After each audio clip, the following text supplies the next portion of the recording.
परिवार की कहानी। ये कहानी से आपको सीख मिलेगा। यह कहानी दो परिवारों की है, दो अलग अलग परिवार जिनमें सदस्य तो एक बराबर थे, लेकिन एक में हमेशा झगड़ा होता रहता था, वही दूसरे में लोग बेहद शांति और सुख से रहते थे। यह दोनों परिवार एक दूसरे के पड़ोसी भी थे। झगड़ालू परिवार की पत्नी हमेशा इस बात से अचंभित रहती थी कि जहां उनके घर में हर दिन कोई ना कोई झगड़ा हो जाता है, और दूसरी तरफ उनका पड़ोसी परिवार है जो कभी नहीं झगड़ते। एक दिन उसने अपने पति को पड़ोसियों पर नजर रखने के लिए कहा और यह पता करने के लिए कहा कि जरा देखो तो इनके इतने शांत और मिलजुल कर रहने का राज क्या है।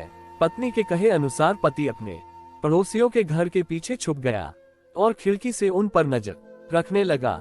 खिड़की से झांककर देखा शांत परिवार की पत्नी फर्श पर पोछा मार रही थी। तब अचानक किचन से कोई आवाज सुनाई दी तो वह अपना काम छोड़कर किचन में चली गई।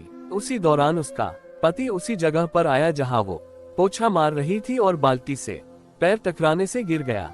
पत्नी को जब यह पता चला तो उसने तुरंत अपने पति से माफी मांगी और कहा कि मुझे माफ कर दीजिए, मेरी गलती है जो मैंने तुरंत फर्श पर से बाल्टी नहीं हटाई।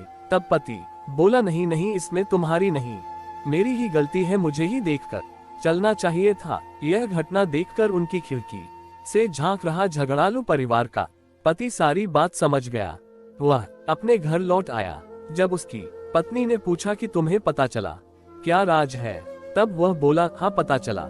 हमारे और उनके परिवार में सिर्फ इतनी सी बात का फर्क है, जहां हम लोग हर छोटी मोटी गलती के लिए एक दूसरे को जिम्मेदार ठहराते हैं और झगड़ते हैं, उनके परिवार वाले हर गलती की जिम्मेदारी खुद लेते हैं और माफी मांगने और उस गलती को सुधारने के लिए हमेशा तैयार रहते हैं। परिवार हो या कोई भी रिश्ता तभी अच्छे से चलता है जब अभिमान को दूर रखा जाए। हमेशा मैं ही सही हूँ और मैं कोई गलती कर ही नहीं सकता, यह एटीट्यूड के साथ कोई भी परिवार या रिश्ता ज्यादा चल नहीं सकता।